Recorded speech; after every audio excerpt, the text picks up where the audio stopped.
Hello friends, आप सभी लोग कैसे हैं। आई होप कि आप सब लोग खैरियत से होंगे, मज़े में होंगे। आज मैं आप लोगों से एक बहुत ही ज़्यादा खूबसूरत सी वाइन के बारे में बात करूंगी। इसे टर्टल वाइन कहते हैं। ये भी ट्रायंगल हार्ट की तरह एक वाइन होती है। ट्रायंगल हार्ट एक सक्लेंट है, पर ये सक्लेंट नहीं है। उसी की तरह ये भी पौधा होता है जो बेल की तरह होता है। जो क्रीपर है, ये भी क्रीपर है। तो ये देखिए, ये मैंने एक छोटे से पॉट में इसको लगा रखा है। तो ये इसका पत्तियां नीचे लटक रही है। बहुत ज़्यादा लंबी इसकी बेल हो जाती है और बहुत चढ़ती है। इसे आप चाहे तो क्लाइंब कर सकते हैं दीवार पे। इसे वॉल पे इसे चढ़ाते हैं। अगर आपको फेंसिंग में इसे लगाना हो तो फेंसिंग में इसे लगा सकते हैं। बहुत ही खूबसूरत फेंसिंग हो जाती है और ग्रीन फेंसिंग तैयार हो जाती है। लेकिन उसके लिए, फेंसिंग के लिए बस एक बात ध्यान रखना है कि थोड़ा सा ऐसी फेंस पे लगाना पड़ेगा जिस पे थोड़ी सी धूप कम आए, क्योंकि ये पौधा जो है शेड में रहने वाला है।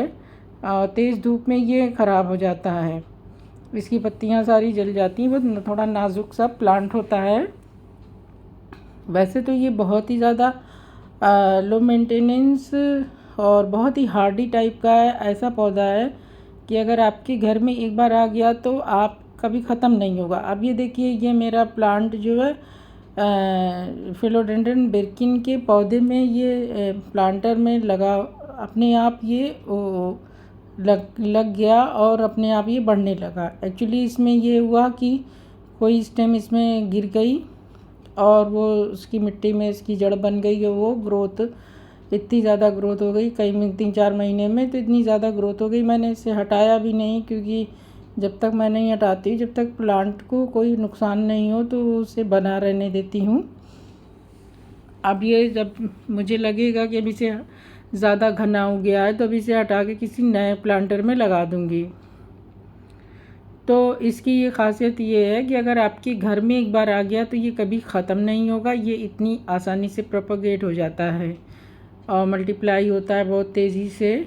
तो ये इसका सबसे बड़ा पहला प्लस पॉइंट ये है कि ये पौधा बहुत ही ज़्यादा तेज़ी से ग्रो करता है। और इसका देखिए, ये मेरा जो है बास्केट में ये प्लांट काफ़ी, इसकी पत्तियां सारी पीली पड़ गई थी, तो उसे मैंने हटाया नहीं था, क्योंकि इसकी स्टेम इतनी नाजुक होती है तो बहुत सारी पत्तियां इसकी सारी सब टूट जाती हैं। इसकी पत्ती स्टेम्स में थोड़ा सा बहुत ही सॉफ्ट होती हैं, तो उसको थोड़ा पत्तियों को निकल, देखिए ये स्टेम निकल गई। तो इसलिए जो है थोड़ा सा बहुत ही केयर से इसको, इसकी पुरानी पत्ती को हटाना पड़ता है। अब ये देखिए, ये मैंने इसको पत्ती इतनी आसानी से तोड़ ली। इसकी नोट्स देखिए, इसमें नोट्स में जड़ बनी होती है। अगर इनको मिट्टी मिल जाएगी तो ये जड़ पकड़ लेती हैं, इतनी आसानी से लग जाती हैं।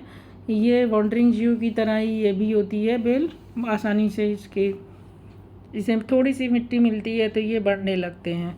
इनके लिए बहुत ज़्यादा मिट्टी की भी ज़रूरत नहीं होती है। सॉइल भी कोई ऐसी नहीं, कोई बहुत स्पेशल सॉइल भी बनाने की ज़रूरत नहीं होती है। ये किसी भी तरह की सॉइल में आसानी से लग जाते हैं। और अगर इन्हें का प्रॉपर अच्छे से सॉइल बना के इसे लगाएं तो ये बहुत ही अच्छा सा ग्रो करता है। और ये बेसिकली ये तो क्रीपर की तरह इसे लोग लगाते हैं, वॉल पे चढ़ा देते हैं, फेंसिंग पे चढ़ा देते हैं, या फिर दीवारों पे इसको लटका दिया जाता है बाउंड्री वॉल पे। तो ये बहुत ज़्यादा खूबसूरत लगता है। तो ये छोटे से प्लांटर में, ये मैंने छोटे छोटे प्लांटर में मैंने लगा रखा है, बास्केट में लगाया हुआ है। तो ये इस प्लांटर में भी देखिए, ये अपने आप वो निकल आया है। इसमें भी ये एक आध स्टेम इसमें गिर गई होगी, तो ये इसमें ये पूरा प्लांटर भर गया, क्योंकि ये डिपेनबेशिया की इसमें कटिंग लगी हुई है और एक एग्लोनेमा की लगी हुई है। तो इसमें भी ये अपने आप निकल के ये बढ़ गया है। और ये देखिए कितना ज़्यादा अच्छा खासा इसमें बढ़ गया, लटक रहा है बिल्कुल। अगर इसे किसी थोड़ी सी ऊंचाई पे लगा रख दिया जाए तो ये बहुत ही खूबसूरत दिखाई देगा, या फिर इसे हैंग कर दें तो भी अच्छा लगेगा। तो ये एक तरह से क्रीपर ऐसा है कि इसको लटकाने में ही ज़्यादा खूबसूरत लगता है। इसकी नाजुक स्टेम होती है, तो इसे हम ऊपर तो चढ़ाने में तो इसकी स्टेम के टूटने का ज़्यादा डर है, तो इसको इस तरह से लटकने में ही इसको लगाते हैं। कि बास्केट में इसको लटका देते हैं या फिर वॉल पे इसको लटका दें। तो ये इस तरह की क्रीपर है क्योंकि इसकी स्टेम बहुत ज़्यादा नाजुक होती है। तो ये भी टर्टल वाइन की तरह ही होती है। इसमें पानी जो है, इसको प्रॉपर पानी देने की ज़रूरत रहती है, नहीं तो ये ख़राब हो जाएगा प्लांट। टर्टल वाइन में वो सक्लेंट है, लेकिन ये सक्लेंट नहीं है, तो इसलिए इसे प्रॉपर देना पड़ेगा। अगर पानी नहीं मिलेगा तो ये मुरझाने लगता है पौधा। और इसकी सॉइल ऐसी बनाएं कि सॉइल जो है थोड़ी सी कंपोस्ट वगैरह डाल के बनाए तो बहुत अच्छा इसमें ग्रोथ रहती है। वैसे इसके लिए बहुत ज़्यादा खाद की ज़रूरत नहीं होती है। ये बहुत ही कम खाद में रहने वाला पौधा है और बहुत आसानी से ग्रो होने वाला पौधा है। बिगिनर्स के लिए तो ये बहुत अच्छा है, या फिर ऐसे लोग जिनके पास टाइम नहीं होता है ये गार्डनिंग के लिए और घर में ग्रीनरी बना के रखना चाहते हैं, तो वो ज़रूर इस प्लांट को लगाएं और अपने घर की खूबसूरती को बढ़ाएं। वैसे तो ये देखिए, एक नर्सरी से 50 रुपीज़ से कम में ये एक प्लांट नहीं देते हैं। एक छोटा सा भी देंगे तो 50 से कम का नहीं देंगे, बहुत कम करेंगे तो 30-40 का तो देंगे ही देंगे। तो इसे अगर आपके आस पड़ोस में कहीं भी इसे आपको मिल जाए तो आप इसे परचेज़ ना करें और इसकी छोटी सी स्टेम ला के अपने घर में लगा दें, मिट्टी में बस दबा दें इसके नोट्स को, तो ये जंगल की तरह बढ़ता चला जाता है। ये इतनी तेज़ी से फैलता है, तो इसे परचेज़ करने की ज़रूरत नहीं है। अगर आपको आसानी से अवेलेबल हो जाए, आसपास पड़ोस में, फ्रेंड्स में, रिश्तेदारों में कहीं भी मिले तो आप इसे ला के लगा लें। इसके लिए कोई ऐसी ज़रूरत नहीं है कि आप नर्सरी से ख़रीद कर लाएं और लगाएं। तो ये बहुत ही इजी ग्रोइंग प्लांट है। ये देखिए, ये मेरे यहाँ की ग्रीनरी है। जो आजकल प्लांट कितना खूबसूरत लग रहा है, बारिश हो रही है तो लगातार पानी बरसने से जो हरियाली बहुत ज़्यादा अच्छी सी हो रही है। और फ्लावर्स कम है क्योंकि बहुत पानी बरसता है तो फूल भी ख़राब हो जा रहे हैं बारिश से, तो और धूप भी नहीं हो रही है। तो इस तरह से ये देखिए, मेरे यहाँ जो है ये मेरे प्लांट्स हैं सारे, जो बहुत ही ज़्यादा ग्रीन खूबसूरत लग रहे हैं, आँखों को भी ठंडक पहुँचा रहे हैं। तो पेड़ पौधे हमारे ज़िंदगी के लिए बहुत ही अहमियत रखते हैं, इन्हें आप ज़रूर लगाएं। अगर मेरा ये मानना है कि अगर आपके पास टाइम कम है या फिर आप वर्किंग हैं या फिर समय नहीं दे सकते, तो आप ऐसे पौधे लगाएं जो बहुत आसानी से ग्रो हों, उन्हें ज़्यादा केयर ना करना पड़े। सेलेक्टेड पौधे जो होते हैं इजीली चलने वाले, वैसे पौधे लगाएं।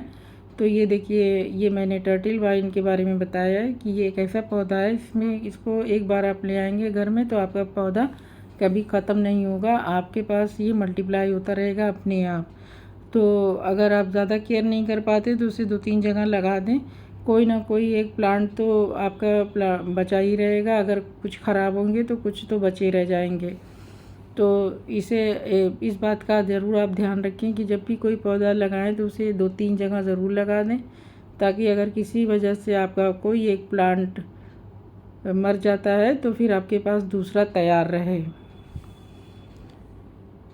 तो टर्टल वाइन बहुत ही इजी ग्रोइंग प्लांट है, इसे आप अपने घर में लगाएं और आसानी से ये मल्टीप्लाई हो जाता है। इसका प्रोपगेशन स्टेम से होता है। इसकी स्टेम में जो है नोट्स में रूट्स बनी होती है, हल्की हल्की सी, बहुत ही नाजुक स्टेम होती है। इसको ज़रा सी मिट्टी में दबा दिया जाएगा तो ये पौधा जो है जड़ पकड़ लेता है और ग्रो करने लगता है।